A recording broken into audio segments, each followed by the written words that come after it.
good jumping off point right there. It relies on people being addicted. I call it the David and Goliath model. The Goliath is your disease, and the only way you can get out of your disease is remaining abstinent. And psychedelics and LSD, even talking about Bill W. taking LSD, is an outside issue in the 12 traditions of Alcoholics Anonymous. And why do I know this? Because I did 8 years of AA. And I took LSD the first year in my recovery because Bill W. told me to in a meditation that I had. And I was out at Burning Man, and guess what? Nothing happened to me. I didn't want to. I didn't want to go drink to come down. I didn't want to go snort cocaine to get out of that space.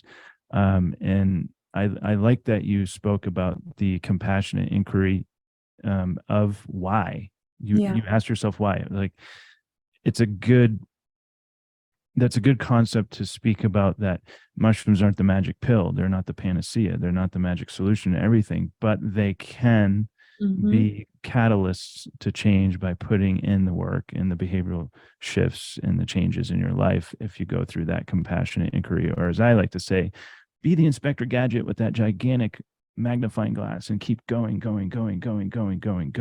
And the rigidity of the recovery, industrial complex, as you so eloquently put it, I believe will be the demise of the recovery model. And I think we're all here because we want to create alternative solutions to mental health and recovery. And that's just really my mission in this world. And we do, Medicine Box does a group call, circle, or community. I call it community gathering, once a week for our customers. And we just really get a lot of good work done in like a community setting. And there is a validity to AA and 12 steps, that it cast the net, right? And it pulled me to the other side, and it's pulled millions of people across the other side of the pond.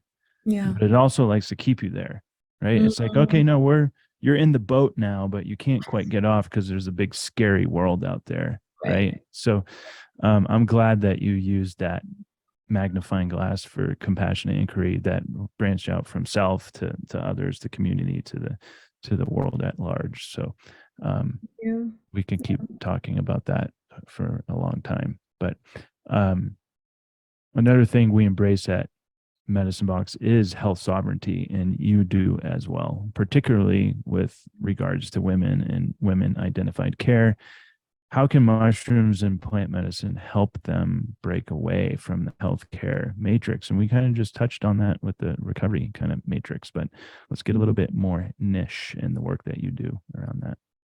Yeah, I think one of the coolest parts about like womb sovereignty practices and even the grassroots mental health movement that is really stirring up this entheogenic and is the framework for the entheogenic healing that is happening. The model is to decentralize care, and that's what's not happening within a medical matrix.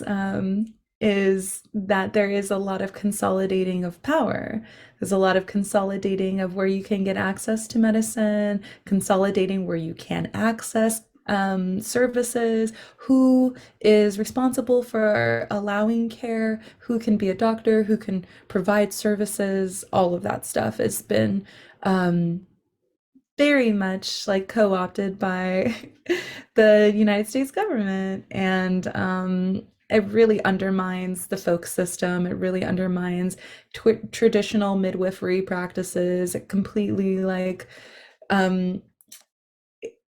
shifted hands of power from, especially midwifery care, from traditional midwives, and then moved it into an obstetric medical system that really didn't know anything about birth whatsoever. And we saw all kinds of incredible harms to and crimes to humanity being done in the early stages of the medical model, trying to figure out what the fuck birth is. And it still very much does not understand what birth is and how it can be treated. And it's only until recently that there's even like, space for birth attendants and space for doulas and traditional midwives to be part of the birthing practice in hospitals.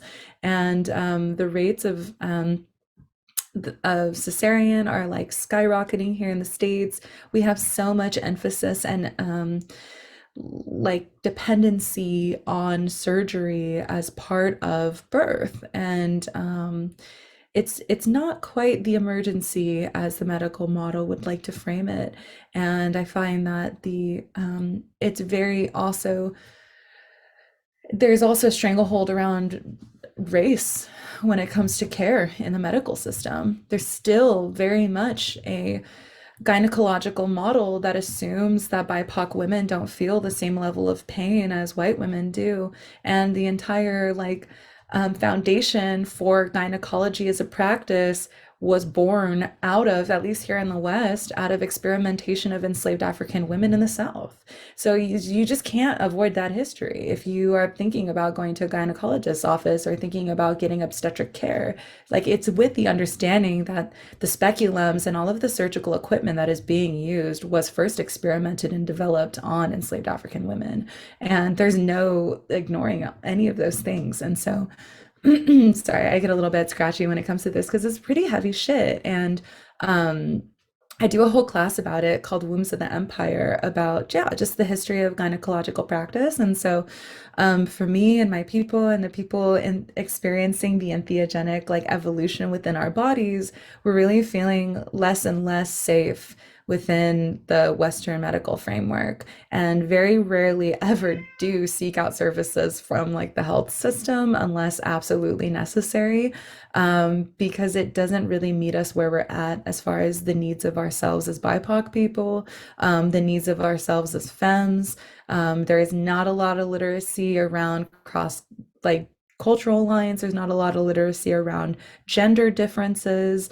And I would say in my time, you know, coming around contraceptive measures and caring for the womb, I find a lot more education is needed on the side of gynecology in order to meet the needs of the womb, the gentle care that is required, and the touch and the gentle care that compassionate inquiry, as you said, is necessary anytime someone is coming in with uterine fibroids, anytime someone is coming in with endometriosis or cysts or pelvic inflammatory disease. Anytime we see that kind of symptom, us as womb care practitioners do a long inquiry around their history with trauma. It's so important to like have a good understanding for what has happened in this person's life. Why are there tissues in different places? Why is there scar tissue in the vagina? Was there a history of sexual assault? Was there a history of verbal abuse in the household? And a lot of those things don't get asked or inquired about in the Western medical model because there isn't really a holistic perspective around what has affected someone emotionally might be showing up physically. So that I think all gets compounded when we talk about pregnancy release, when we talk about abortion, and we talk about the right to choose. What is right time for our bodies. And so that's why we're part of a framework of decentralizing this womb care practice, returning back to traditional midwives, returning back to parteras, sobadas, traditional womb care practices, because those are substantiated by thousands of years of knowledge and a folk medicine perspective, as opposed to my way is better than your way, and I will dominate over your way until you submit to me. And that does not seem very entheogenic or ecological at all. Yeah, but that's amazing. I just learned all kinds of new things there. So thanks for sharing. Yeah, the Western medical system fails to recognize the many sources and problems of trauma and over relies on fixing the maladaptive behaviors of the human and the symptoms of the human, versus when we look at the pain and the suffering and all the emotional, social, political, spiritual, psychological impact that that person may have gone through their lives. So Yeah. It thanks looks for like we have a touching on that. questions too. I Yeah, don't know if you want to wait to the end or if I have there's I have a kind of three more, but okay. I can just kind of combine it all together. And I really appreciate everyone hanging out. And I just checked all those questions too, and there's some really good ones. And Yeah. there's one person there, Cassandra, who signed up on my calendar. And just the other day, I just want to point out the synchronicities of this world is that one of her questions, or one of the answers to the question I have on my calendar is, what do you want to achieve by microdosing? And it was the question in there that I'll ask, and I'll leave that there for you. And I was like, oh, well, you know who's going to be able to answer that much better than I, Mikaela, and we're talking on Wednesday. So you should join this webcast. So we should speak to menstruation as well. And what should women know about the mushroom mentis nexus? The mushroom mensis nexus. You have like a really cool way of laying out all your terminology. Thank you for that. Psychedelic. It's quite, We're yeah. psychedelic over here. Yeah, and if Terrence McKenna was right about anything, it was that mushrooms absolutely do affect the yeah, the literary and the verbal and the audible and the linguistic part of who we are. And if anything, yeah, my son is definitely a testament to grandfather Terrence's perspective about linguistic development and mushroom. I wanted to answer the question that Cass had around microdosing as a safe option for children while pregnant and breastfeeding. And, I'm here to answer that question after, but I would say I've seen a lot of benefits from this practice, and especially within the linguistic areas of my son's life now after having done this practice. So, um, the mushroom mensis nexus. So, a lot of folks have been reporting that the ingestion of psilocybin has been having an impact on their menstrual cycles in some ways.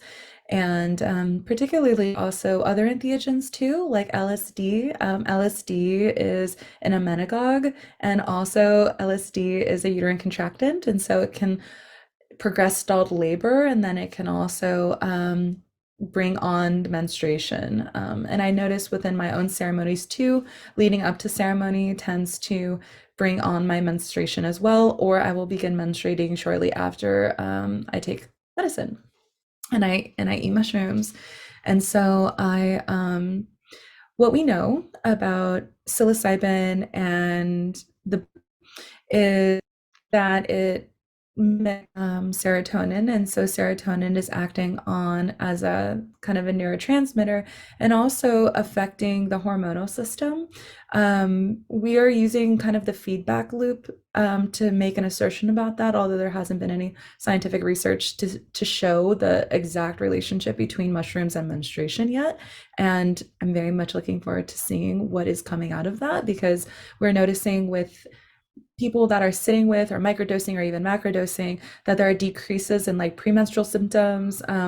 There is creating more regularity within menstrual cycles. We are seeing ovulation happening in a good way. And I think these are not just byproducts of the chemistry of the mushrooms, but also as we were mentioning before, the lifestyle changes that people are also making that mushrooms might also be helping people to make, like getting off of hormonal birth control, for example.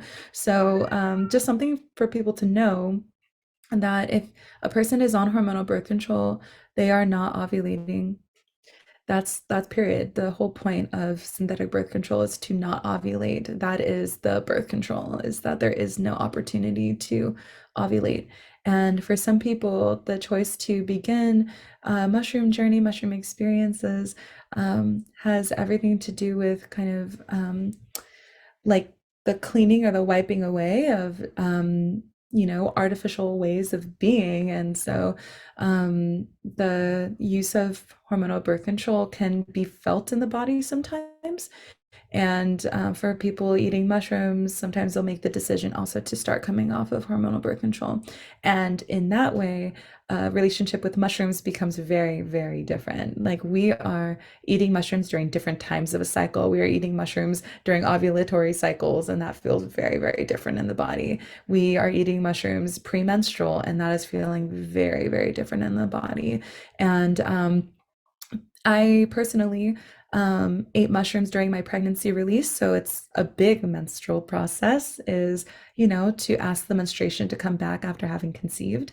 And so eating mushrooms during that experience is is very valuable and beneficial to that compassionate inquiry.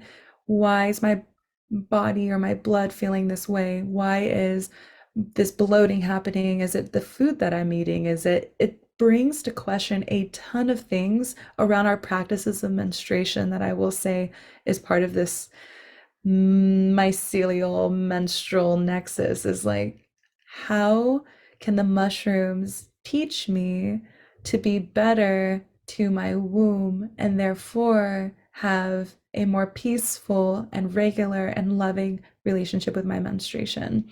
And what we're starting to learn is the menstruation is like a fifth vital sign.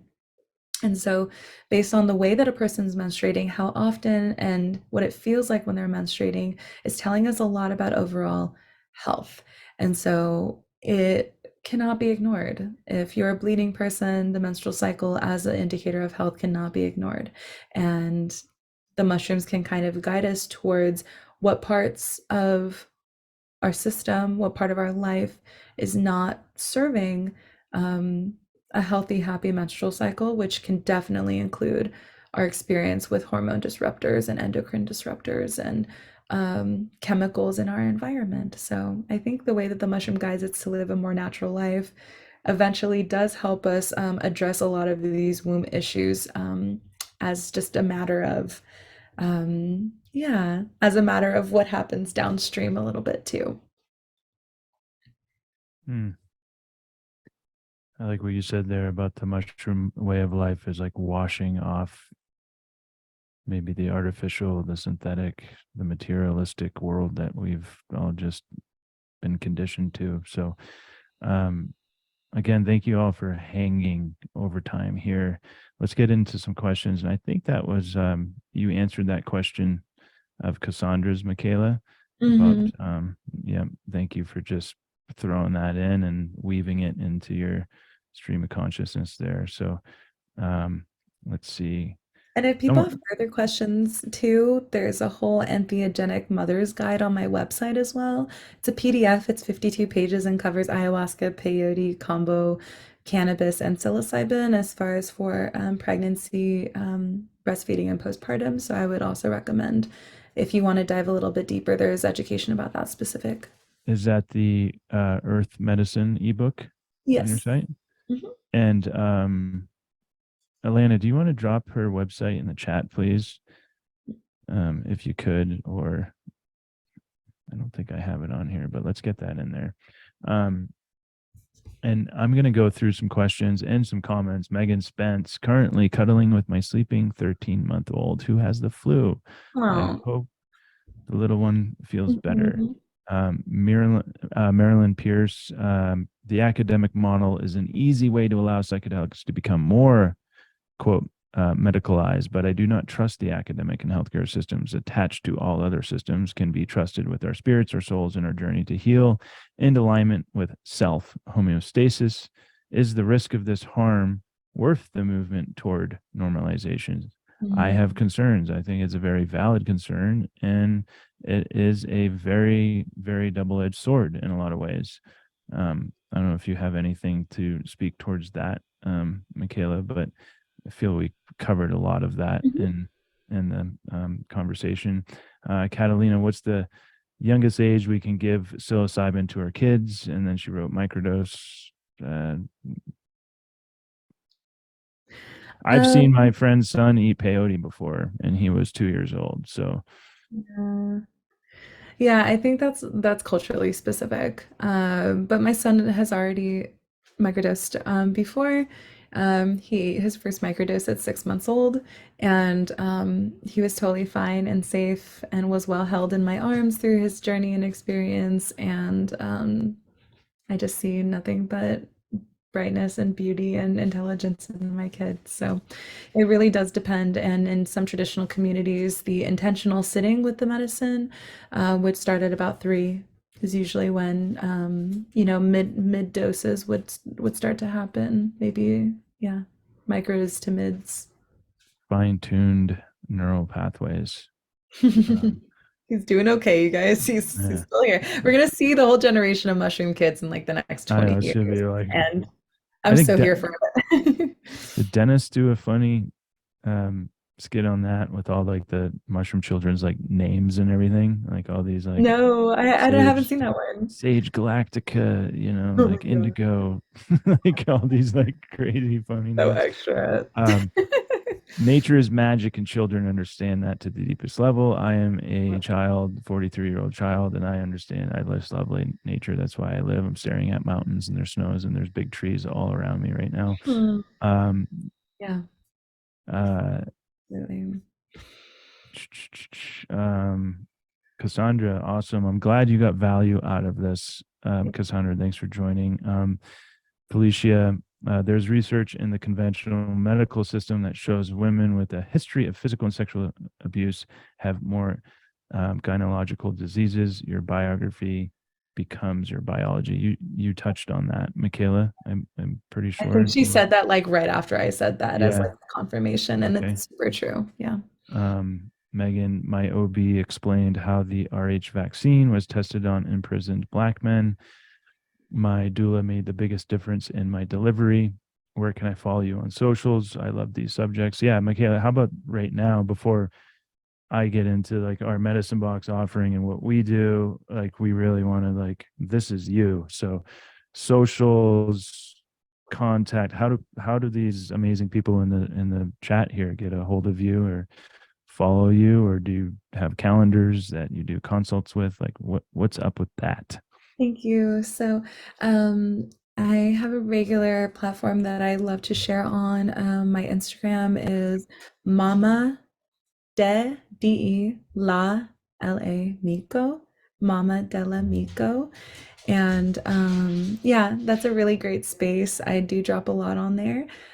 Also, Mama Della Mico is my TikTok account too. We're about to crack 200K on there, which I'm very excited for. Bam. But there's a lot of censorship on there, so I don't talk so yeah, so like overtly about everything that I care about on there just because I get flagged all the time. So you might find like my more edgy content on Instagram. And my website is mushwomb.love. I do seasonal circle sits. They're about 15 people each. I have a really amazing ceremony team and we journey, yeah, 4 times a year in different parts of the United States.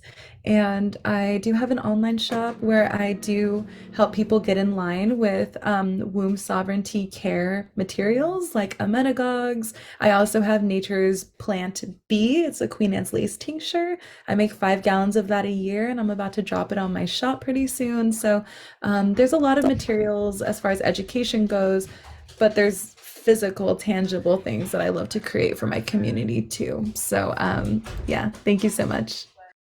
Kayla, is just all types of things happening. It's amazing.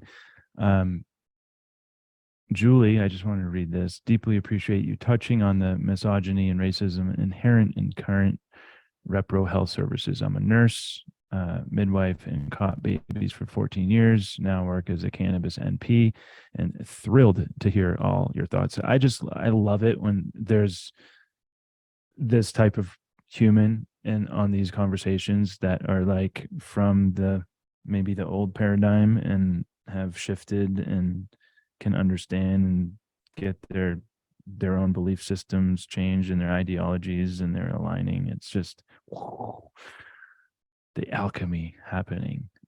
Dennis, let's do it. Mushroom babies. Um, Dennis, you got any questions for us, man? You got something up there, don't you? Amy, team member at Medicine Box, your work is refreshing. I have a 4-year-old little girl. Shifting this energy is huge. Thank you. Um, awesome. I have, let's see, I always ask a question to my guests, um, and it's usually just improvised. The one favorite, if you could pinpoint the moving target, your favorite reasoning for doing the work that you do? Oh my goodness. There's an old African proverb that says, each one teach one. That means if you learn something good, you got something that is your responsibility to share with somebody else. And for me, like I've found like nothing but help and care and alignment, and that I'm sharing just like this, that I'm storytelling, that I'm like giving what I know to people, and that like my life keeps getting better. I think it's a little bit of the wounded healer archetype, a little bit, like I got well and I didn't start getting better until I started helping others. And Mm. so, I really feel like that proverb does such a beautiful way of like sustaining the human family. It's like you learn something, it is our responsibility to share this knowledge. And so, if it wasn't for my many teachers, I would not be where I am. And so I seek to just be able to share what I know so that other people can grow. And that gives me a lot of life. And I think it's just within my nature to want to be sharing. And I'm a Leo, and so I love talking. And so I might as well talk about something good. So it keeps me going. And I also was an English major when I was Mm. in college. And when I first got to school, I really wanted to be a doctor. I wanted to be a doctor my entire life. I wanted to, in my words, I want to help people. I want to heal people. And I got into biology, was not fucking with that shit. And I ended up an English major. But I always knew, I was like, I still want to talk about wellness. I still really want to use my skills as a writer to be able to share good things with people to help them with their life. And I found this body of knowledge that I call the mushroom consciousness. And now I use my skills as a writer and as an orator to be able to disseminate that knowledge. And I think that's part of my mission here on the planet. So grateful to be able to do it, and grateful to be able to do it with cool people like you. So thank you for allowing me to, yeah, fulfill my life's purpose by just being here and sharing what I know. Yeah. Thank you, Mikaela. It's very inspirational to have you here.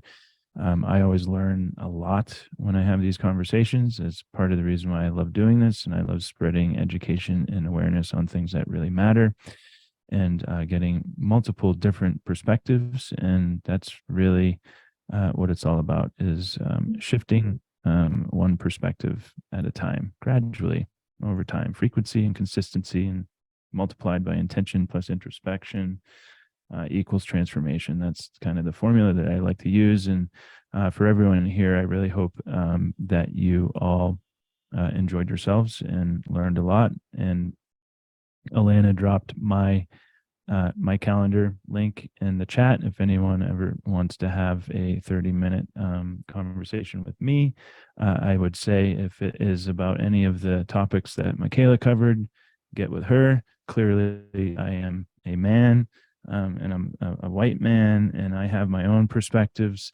And again, that's why it's nice to have um, people that are in their zone of genius. And Mikaela, you are in your zone of genius, and keep up the great work. And I hope to meet you in person at some time and stay in Yeah. touch, and um, let us know if there's anything that we can assist you with along the way, and promote your work and get the good word out there, and continue raising that amazing little human of yours, and that psychedelic, literate, and collective mental health community that you've built around him. Thank you so much. It's so nice to meet you, and so nice to also meet this beautiful audience of people. And these attendees also have Yeah, incredible y'all are stories awesome. too. Thank you Y'all for are all your super questions. Appreciate amazing. it. Yeah, Um, absolutely. Thank you, Brian. You are more than just a white guy. You are I, also I'm just a I'm making fun of holder myself. yourself. I Yeah, love it. No, I'm it's great. And I wounded. hope you got, Definitely that wounded healer. Like, and I wanted to riff on the AA thing real quick. yeah. Like, I 100% saved my life. AA saved my Mm, life, but I didn't want to get into that tangent and in the weeds. But um, when I was going in there, I was taking psychedelics. I was started to meditate more, and prayer, and really developed my like spiritual practice, and like this abundant spiritual way of living. And I used to go and say, "Hi, I'm Brian. I'm an alcoholic addict."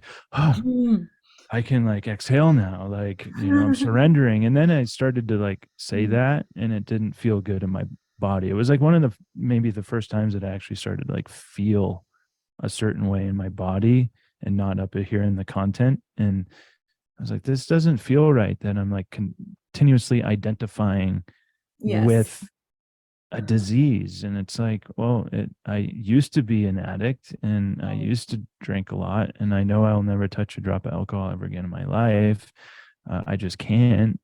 And I have much respect for alcohol, and I have much respect for all drugs, and I feel all drugs should be legalized, and we just need to learn Mm, how to come at it from a place of harm reduction and understand it versus trying to always be like the one that's understood about it. And I always like to say that addicts are humans too, yes. and it's a very misunderstood. I did some writing on it today that addiction is a very irrational and mysterious phenomenon. It's like a kaleidoscope, and we got to shake it to understand like all the cosmic debris of addiction. And it's just the tip of the iceberg that you touched on. So keep spreading that journey as well. And I'm so happy to hear that the way you came through your um, into your sobriety or whatever you want to call it, right, from that compassionate inquiry. Not many people do that, and not many people are able to go in and get into the roots Mm. of that. I call it a phenomenon because it really is. It's a phenomenon. Yeah. Like, why don't you drink anymore? Because you do not want to see me drinking. Trust me, you just don't. Like, blackout drinker, waking up, this is not my ceiling syndrome, right? Waking up in the hospital, a couple of ODs, just, you know, humbled, Humbled. so humbled by it. And I can tell that you are too. So Yeah. I yeah, think the first time I ever made it into the ER for an overdose was on morphine when I was 13 years old. mm, And I've been toying with my consciousness for a long time, and I feel like these medicines allow me to explore and to feel like good and to go into spaces that I feel are really enjoyable, and that same desire to feel and the same desire to be different and the same desire to um explore, expand, go in, like be somewhere is not different. The curiosity of the addict, I think, is still very much there, and I think that's okay. I think that's part of the human condition, is like mm-hmm, we're explorative and curious mm-hmm, beings. And I really feel that asking, like you said, that compassionate inquiry question and all the work that Gabor Mate is doing around yeah, re-situating what he addiction is, is. that it's not like that, maybe it's not even a disease, that It's maybe not. it's not even biochemical, that it is conditional and behavioral and has a lot to do with trauma. And I'm so happy to see that the world is like really Mm-hmm, opening up to the idea that, yeah, I love what your attendee said, that your biography is your biology. I think that's a great mm. place to leave people. So, Or thank yeah, you. like Gabor Mate says that we can't reduce humans to just their neurochemistry. And like, if this was my brain, our brains don't develop outside of our emotions or our life experiences. And it's when you can start doing some processing around that, it's not reductionist addiction. Mhm. Yeah, Isn't. So thank you. bless your heart Thank so you. much.